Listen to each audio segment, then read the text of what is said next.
Joy to the world, the Lord is come. Let earth receive her King. Let every heart. नमस्ते दोस्तों, ये हमारा दूसरा lecture है क्वांटम इलेक्ट्रोडायनेमिक्स पर। पिछली बार साफ था कि ज़्यादातर लोग कुछ समझे नहीं, तो थोड़ा रिव्यू कर लेते हैं। पहली बार हमने सीखा कि लाइट पार्टिकल से बनी होती है। जब एक कमज़ोर और एक ही रंग की रोशनी डिटेक्टर पर पड़ती है तो डिटेक्टर बराबर जोर से टिक करता है, लेकिन रोशनी कम होने पर कम बार टिक करता है। बड़ा पॉइंट था कि ग्लास की सरफेस से औसतन 4% रोशनी रिफ्लेक्ट होती है, जो एक पहेली है। Let earth receive her King. Let every heart prepare him room. And heaven and nature sing, and heaven and nature sing, and heaven and nature sing. बात करते हैं लाइट और मिरर की। एक मिरर लिया और सोचा कि लाल रोशनी S से P तक जाएगी। P पर एक डिटेक्टर है जो टिक की आवाज़ करता है जब फोटोन आता है, लेकिन सीधे जाने नहीं दे रहे, तो Q पर स्क्रीन लगा दी ताकि लाइट रोशनी भटके नहीं। अब सोचा कि मिरर के बीच में रोशनी उछलेगी, कोण एंगल बराबर होगा, वैसे ही जैसे आईने में चेहरा देखते हैं, पर किनारों से भी कुछ होता है जो थोड़ा हैरानी करने वाला है। ये क्वांटम मॉडल बताएगा कि फोटोन कहाँ टिक करेगा, कहाँ से रिफ्लेक्ट होगा, पर तरीका समझना थोड़ा मुश्किल है। बस मज़ा लो और सुनते रहो। अब बात करते हैं अगले फिगर की, फिगर नंबर 20, जो लाइट और मिरर का एक नया खेल दिखाती है। देखो, S से P तक रोशनी जाती है और मिरर के हर हिस्से से फोटोन रिफ्लेक्ट हो सकता है, उछल सकता है। चाहे पॉइंट A हो चाहे या M, सब जगह बराबर मौका है, बराबर प्रोबेबिलिटी है। डिटेक्टर P पर है जो टिक करेगा जब फोटोन आएगा। लेकिन अजीब बात यह है कि मिरर के हर हिस्से से लाइट का एंगल बराबर नहीं होता। फिर भी क्वांटम थ्योरी कहती है कि रोशनी वैसे ही जाती है। समझ नहीं आता ना? तो सोचो, ये मिरर एक लंबी पट्टी की तरह है और हर हिस्से से रोशनी का रास्ता अलग है। बस यही मज़ेदार पहेली है। फिगर 21 में देखिए, ग्लास को छोटे छोटे स्क्वायर्स में बांटा गया है, जैसे A, B, C तक। हर स्क्वायर के लिए एक रास्ता है। असल में रोशनी लाखों जगहों से टकरा सकती है, लेकिन इसे आसान करने के लिए हम सिर्फ इन स्क्वायर्स को देखेंगे। इससे गणना सटीक रहती है, बस थोड़ी मेहनत लगती है। फिगर 22 में हर रास्ते के लिए एक तीर बनाया गया है। पहले लगता है कि बीच का रास्ता जैसे G सबसे लंबा होगा क्योंकि लाइट वहाँ ज़्यादा जाएगी, लेकिन नहीं, हर तीर की लंबाई लगभग बराबर रखी गई है क्योंकि लाइट किसी भी रास्ते से जाने की बराबर संभावना रखती है। थोड़ी बहुत लंबाई में बदलाव हो सकता है, लेकिन हम उसे नज़रअंदाज करेंगे। तो दोस्तों, ये फिगर्स बताते हैं कि रोशनी के सारे रास्ते तीरों से मापे जा सकते हैं। Figure 23-24. अब हम आगे फिगर नंबर 23 और 24 की बात करेंगे, जो प्रकाश और मिरर के रास्ते को समझाने की कोशिश करते हैं। चलो धीरे धीरे देखते हैं। सबसे पहले फिगर 23 देखो। इसमें S से P तक रोशनी जाती है और बीच में Q एक स्क्रीन है रोशनी को रोकने के लिए, ताकि डायरेक्ट ना जाए। अब सोचो, अगर तुम्हें जल्दी से एस से पी तक जाना हो तो क्या करोगे? सीधे ए तक जाओगे और फिर ऊपर पी? नहीं ना, क्योंकि वो लंबा रास्ता है। बीच में जी जैसे पॉइंट से जाना ज़्यादा तेज़ होगा। यही बात फोटॉन के लिए भी है। रोशनी के हर रास्ते की लंबाई लगभग बराबर है, लेकिन समय अलग अलग लगता है। एस से ए तक जाकर पी पहुंचने में ज़्यादा समय लगेगा, जबकि एस से जी तक जाकर पी पहुंचना जल्दी होगा। तो ये समझो, रोशनी का रास्ता समय पर निर्भर करता है। अब फिगर 24 में थोड़ा गहराई से चलते हैं। यहाँ मिरर को ए से एम तक की एक लंबी पट्टी माना गया है। हर पॉइंट से रोशनी पी तक जा सकती है। ऊपर ग्राफ में एक हर रास्ता दिखाया गया है और नीचे ग्राफ में समय बताया गया है, टाइम। अब देखो, अगर रोशनी ए से टकराएगी तो पी तक पहुंचने में ज़्यादा समय लगेगा, इसीलिए ग्राफ ऊंचा है। जैसे जैसे हम जी की तरफ बढ़ते हैं समय कम होता जाता है और ग्राफ नीचे आता है। फिर एच आई जे की तरफ जाने पर समय फिर बढ़ने लगता है, तो ग्राफ एक ऊंचा नीचा कर्व बनाता है। अब मज़ेदार बात, नीचे तीरों को जोड़कर देखो। जो तीर हैं, वेक्टर्स हैं, ई और आई जैसे पॉइंट्स के तीरों की दिशा लगभग एक जैसी है और वहाँ समय भी सबसे कम है। यही कारण है कि रोशनी ज़्यादातर वहीं से जाती है जहाँ समय कम लगता है। तो ये क्वांटम थ्योरी कहती है कि फोटॉन वही रास्ता चुनता है जो सबसे तेज हो। अंत में ये तीरों की दिशा बताती है कि फोटॉन को कितना समय लगेगा। हर तीर का मतलब है कि रोशनी उस रास्ते से कितनी देर रुकेगी। तो दोस्तों, ये दोनों फिगर्स बताते हैं कि रोशनी का खेल समय और रास्ते पर चलता है। Figure 25, अब हम 26. फिगर नंबर 25 और 26 की बात करेंगे, जो प्रकाश और मिरर के नए खेल दिखाते हैं। चलो आसान भाषा में समझते हैं। फिगर 25 में देखो, मिरर के ए, बी और सी हिस्से हैं, जहाँ तीरों की दिशा थोड़ी अजीब है। कुछ तीर दाएं, कुछ बाएं, कुछ इधर उधर। जब इन सबको जोड़ते हैं तो ये एक चक्र बनाते हैं, सर्कल जैसे, गोल गोल घूमकर कहीं नहीं पहुंचते। मतलब रोशनी का असर शून्य हो जाता है, उसकी प्रोबेबिलिटी 0 हो जाती है।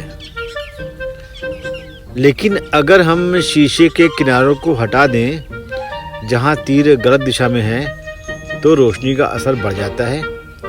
ये बताता है कि सही जगह टकराने से पर ही रोशनी दिखेगी। अब फिगर 26 में एक नया ट्रिक है। यहाँ शीशे को, मिरर को एक खास तरीके से बनाया गया है जो लाल रोशनी के लिए है।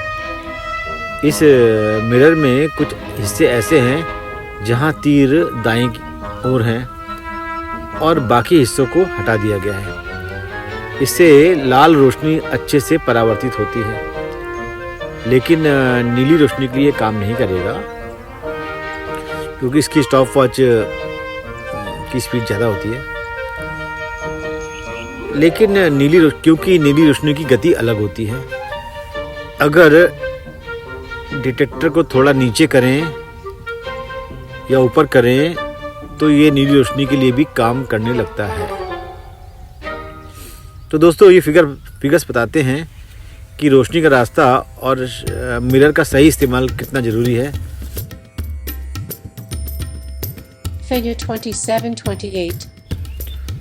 और आगे बढ़ते हैं। फिगर नंबर 27 में देखो, एस पॉइंट से रोशनी जाती है और एक खास टाइप के मिरर पर पड़ती है जिसे ग्रेटिंग कहते हैं। ये मिरर लाल रोशनी के लिए बना है। जब तुम सफ़ेद रोशनी डालते हो तो लाल रोशनी की एक जगह निकलती है, इसके ऊपर थोड़ा नारंगी, फिर पीला, हरा और नीला, सब अलग अलग जगहों पर।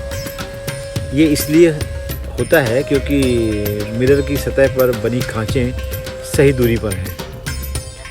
अगर डिटेक्टर को दूसरी जगह रखो तो अलग अलग रंग दिखते हैं।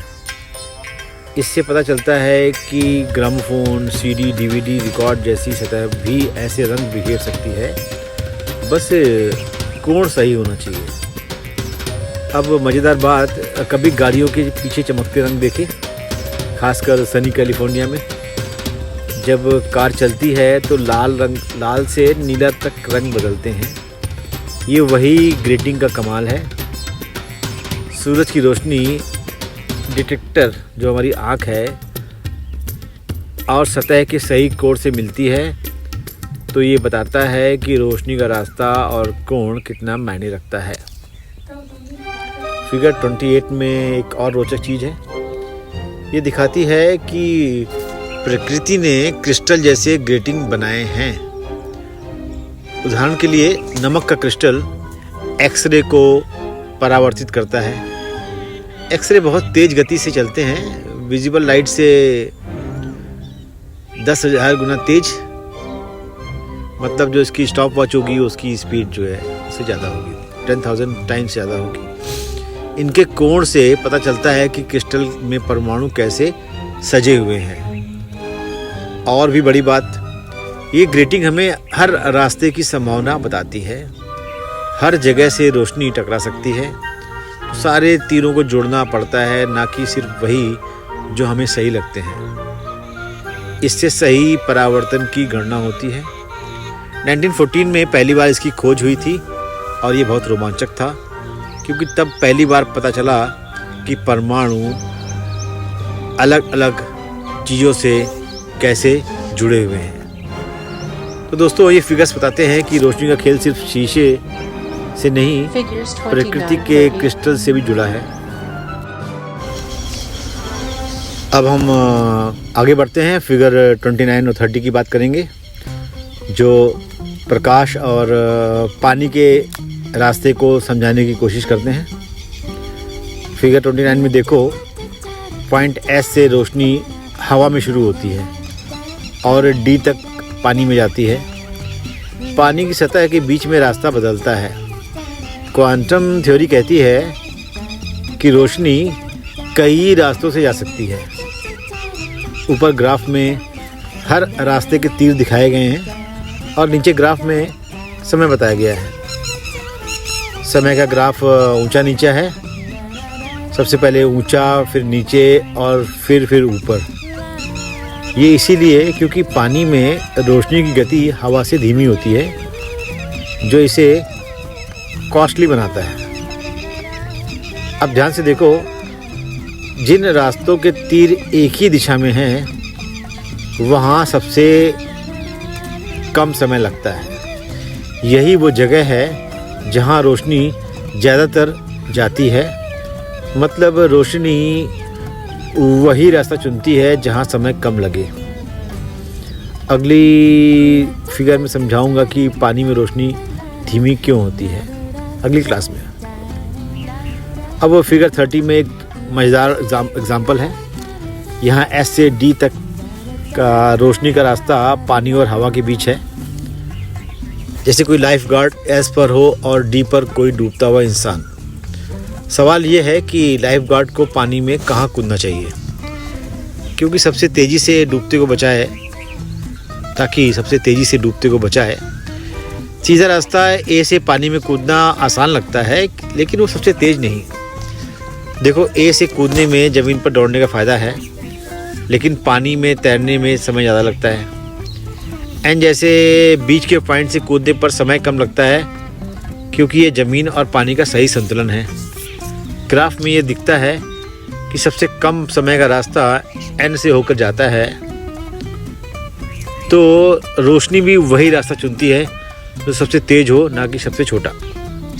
तो दोस्तों, ये फिगर्स बताते हैं कि रोशनी का रास्ता समय पर निर्भर करता है, चाहे वो हवा से पानी में हो या लाइफ गार्ड का बचाव अभियान। Figure 31. फिगर 31 जो एक खास नज़ारे के बारे में बात करेगा, जिसे हम कहते हैं मिराज। सड़क पर गर्म हवा है और ऊपर ठंडी हवा। जब तुम सड़क पर चलते हो तो कभी कभी ऐसा लगता है कि सड़क पर पानी जमा है, लेकिन असल में वो पानी नहीं बल्कि आसमान का नज़ारा है। इसको ये मिराज कहलाता है। ऐसा क्यों होता है? क्योंकि रोशनी गर्म हवा में तेज चलती है और ठंडी हवा में धीमी।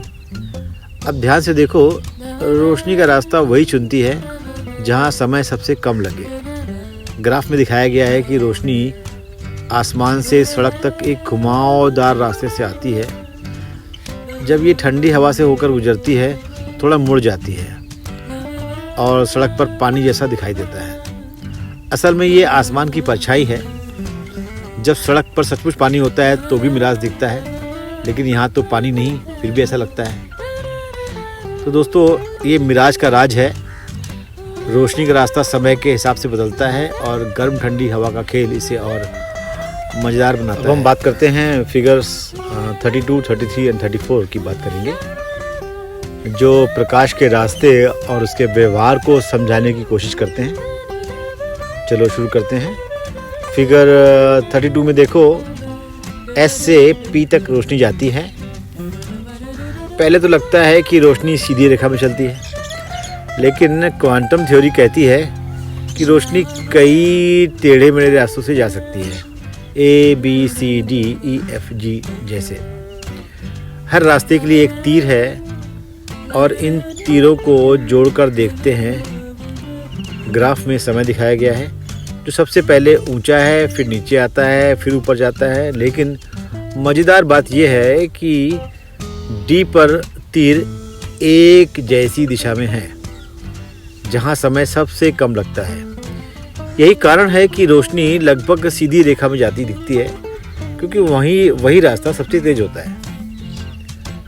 अब फिगर 33 में एक नया दृश्य है, जहां एस और पी के बीच दो ब्लॉक हैं, जो रोशनी के रास्ते को थोड़ा बदलते हैं। जब ब्लॉक दूर दूर हों तो रोशनी पी तक सामान्य तरीके से जाती है, लेकिन अगर ब्लॉक पास पास हों तो क्यू पर भी डिटेक्टर भी टिक करने लगता है।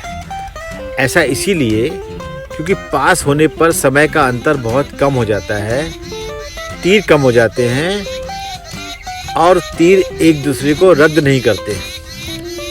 तो रोशनी P और Q दोनों तरफ थोड़ा थोड़ा जाती है।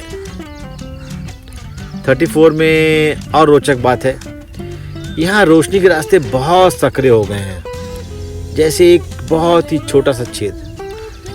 जब ये छेद बहुत छोटा हो तो P तक जाने वाले तीरों के अलावा Q तक जाने वाले तीर भी मायने रखते हैं, क्योंकि समय का अंतर लगभग खत्म हो जाता है।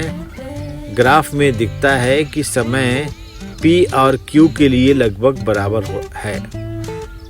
तो रोशनी सीधी रेखा में जाने से इनकार कर देती है और फैलने लगती है। अब सोचो, पहले लोग मानते थे कि रोशनी हमेशा सीधी चलती है, लेकिन ये तीरों का खेल दिखाता है कि असल में रोशनी हर रास्ते से जाती है। हमें सारे तीर जोड़ने पड़ते हैं, ना कि सिर्फ सीधे रास्ते के। ये क्वांटम का तरीका है और इसलिए हमें पुराने नियमों को छोड़कर नई सोच अपनानी पड़ी। तो दोस्तों, ये फिगर्स बताते हैं कि रोशनी का रास्ता समय और दिशा पर निर्भर करता है, और ये सब समझना बहुत मज़ेदार है। फिगर्स 35-36 जो प्रकाश के रास्ते को सीधा करने और उसका खेल समझाने की कोशिश करते हैं। अब 35 में देखो, एस से पी तक रोशनी जाती है। मैंने एक डैश लाइन खींची है जो सिर्फ दिखावे के लिए है, असल में कुछ नहीं।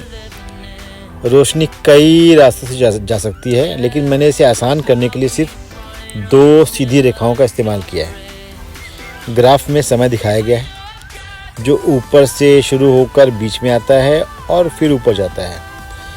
ये वही पैटर्न है जो शीशे के मामले में, मिरर के मामले में था, लेकिन ध्यान दो, जिन रास्तों का समय सबसे कम है वही रोशनी के लिए मायने रखते हैं। तो ये बताता है कि रोशनी अपने आप सीधे रास्ते को चुन लेती है। अब फिगर 36 में एक मज़ेदार ट्रिक है। हम यहाँ पर लाइट को बेवकूफ़ बना रहे हैं। तो यहाँ एस से पी तक रोशनी जाती है और हम रोशनी को थोड़ा धोखा देना चाहते हैं। सोचो, छोटे रास्ते जैसे M जल्दी पहुंचाते हैं, लेकिन लंबे रास्ते जैसे A को धीमा करना है। इसके लिए हमने सही मोटाई का एक शीशा M के रास्ते में डाला ताकि सारे रास्तों का समय बराबर हो जाए। ग्राफ में देखो, अब समय की लाइन सीधी हो गई है और तीर एक ही दिशा में इकट्ठे हो गए। इससे रोशनी का असर बढ़ जाता है और ये एक फोकसिंग लेंस बन जाता है। अब सोचो, असली में लाखों छोटे छोटे तीर होते हैं और इन्हें जोड़ने से एक बड़ा तीर बनता है जो रोशनी को एक बिंदु पर इकट्ठा करता है। ये ट्रिक प्रकृति में भी काम करती है, जैसे लेंस से फोकस करना। तो दोस्तों, ये फिगर्स बताते हैं कि रोशनी को सही दिशा में लाने के लिए समय और शीशे का इस्तेमाल कितना ज़रूरी है। कुछ मज़ेदार है। Figure 37, 38, 39. फिगर 37, 38 और 39 की बात करेंगे, जो प्रकाश के रास्ते और गणित के तीरों के खेल को समझाने की कोशिश करते हैं। फिगर 37 में देखो, S से रोशनी शुरू होती है और शीशे से टकराकर C तक जाती है। पहला कदम S से A तक है, जहां तीर की लंबाई 0.2 है और कोण 2 बजे की दिशा में है। इसका स्क्वायर 0.04 है, जो शीशे की सतह से परावर्तन की संभावना बताता है। दूसरा कदम A से C तक है, जहां तीर की लंबाई 0.3 और कोण जो है 5 बजे की दिशा में है। इन दोनों तीरों को जोड़ने पर एक नया तीर बनता है, जो हमें परावर्तन की पूरी प्रक्रिया बताता है। फिगर 38 में गणित का खेल है। यहाँ A लाइन यूनिट लाइन है, B लाइन 2 गुना बड़ी है और C लाइन 3 गुना बड़ी है। अब सवाल है 3 को 2 से गुणा कैसे करें। इसे A से शुरू करके 2 और फिर 3 से गुणा करें तो D लाइन बनती है, जिसकी लंबाई 6 है। उल्टा भी कर सकते हैं, D को 1/2 और फिर 1/3 से घटाएं तो फिर A लौट आते हैं, इसकी लंबाई 1/6 हो जाती है। ये दिखाता है कि गणित में क्रम मायने नहीं रखता। Figure 39. 39 देखते हैं। इसमें तीरों का गुणा समझाया गया है। V और W जैसे तीरों को जोड़ने पर X बनता है। इसे V को W से या W को V से गुणा करने पर से एक जैसा परिणाम मिलता है, क्योंकि क्रम मायने नहीं रखता। गणितज्ञों ने पाया कि तीरों को सिकोड़ना, श्रिंक करना और घुमाना एक नियम से काम करता है, जो नंबरों के गुणा जैसा है। ये क्वांटम सिद्धांत में तीर जोड़ने के लिए इस्तेमाल होता है। तो दोस्तों, ये फिगर्स बताते हैं कि प्रकाश का रास्ता तीरों से मापा जाता है और गणित इन तीरों को जोड़कर हमें सही जवाब देता है। थोड़ा कंफ्यूजिंग हो रहा होगा, कोई बात नहीं। Figure 40, 41, 42, 43, 44. अब हम आगे बढ़ते हैं। फिगर 40, 41, 42, 43, 44 को कवर करते हैं। बात करेंगे प्रकाश के परावर्तन और संचरण को स्टेप बाय स्टेप समझाने में। फिगर 40 में देखो, S से रोशनी शुरू होती है और शीशे से टकराकर B तक जाती है। इसे 3 स्टेप्स में बांटा गया है। नंबर 1, रोशनी शीशे तक जाती है। नंबर 2, शीशे से परावर्तित होती है और नंबर 3, शीशे से वापस B तक जाती है। हर स्टेप में तीर की लंबाई 0.2 है और थोड़ा मोड़ होता है। इन तीरों को जोड़ने से एक नया तीर बनता है, जिसकी लंबाई 0.2 है। जैसे पहला बताया गया था, ये तरीका ज़्यादा विस्तृत है, लेकिन आसान समझने में मदद करता है। अब फिगर 41 में संचरण की बात है। S से B तक रोशनी जाती है और इसे भी 3 स्टेप्स में बांटा गया है। रोशनी शीशे तक, नंबर 1। नंबर 2, शीशे से होकर गुजरती है, कोई मोड़ नहीं, सिर्फ श्रिंकेज है, 0.98। और नंबर 3, शीशे से B तक, तीर की लंबाई 0.98 है और इसका स्क्वायर 0.96 है, जो 96% संचरण की संभावना बताता है ट्रांसमिशन की। रिफ्लेक्शन परावर्तन 4% और ट्रांसमिशन संचरण 96% मिलकर 100% होता है। फिगर 42 में पीछे की सतह से परावर्तन है। इसे 7 स्टेप्स में बांटा गया है। 1, 3, 5, 7 में सिर्फ टर्न्स हैं। 2 और 6 में सिकुड़न है, श्रिंकेज है 0.98 और नंबर 4 में स्टेप 4 में श्रिंकेज है, श्रिंकिंग है, सिकुड़न है 0.2। जो फाइनल एरो है जिसकी लंबाई 0.192 है, जो मैंने पहले 0.2 के आसपास बताया था फर्स्ट लेक्चर में। तो ये पीछे की सतह से परावर्तन का हिस्सा है। 43 देखते हैं। 43 में 2 सतहों से संचरण है, ट्रांसमिशन है। यहाँ 5 स्टेप्स हैं, पहले 3 स्टेप्स वैसे ही। फिर 4 में श्रिंकेज है, श्रिंकिंग है 0.98 सिकुड़न, और 5 में सिकुड़न है 0.2। तीर की लंबाई 0.96 है, जो 92% ट्रांसमिशन की संभावना दिखाती है। लेकिन ये 8% रिफ्लेक्शन से मेल नहीं खाता, तो कुछ गड़बड़ है। फिगर 44 में दूसरा तरीका है। 9 स्टेप्स में रोशनी बी तक जाती है। 1 से 3, 5, 7 में मोड़ टर्न है। 2 और 6 में श्रिंकिंग है 0.98। 4 और 8 में फिर श्रिंकिंग सिकुड़न है 0.2 एंड स्टेप 9 में टर्न है, मोड़ है। तीर की लंबाई 0.0384 है, जो 0.04 के करीब है। दोनों तीरों 0.96 और 0.04 को जोड़ने से सही परिणाम मिलता है।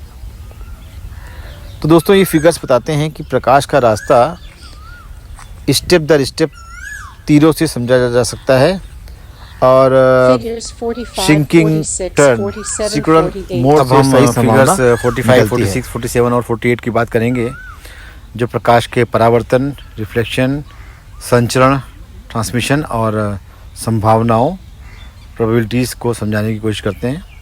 चलो शुरू करते हैं। फिगर 45 में देखो, रिफ्लेक्शन और ट्रांसमिशन के तीर दिखाए गए हैं।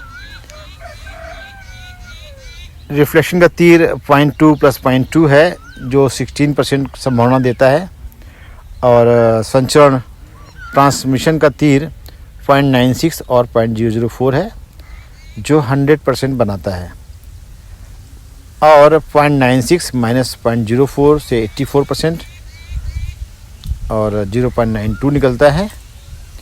लेकिन जब शीशे की मोटाई सही हो तो रिफ्लेक्शन के तीर एक दूसरे को रद्द कर देते हैं, और संचरण, ट्रांसमिशन के तीर बचे रहते हैं।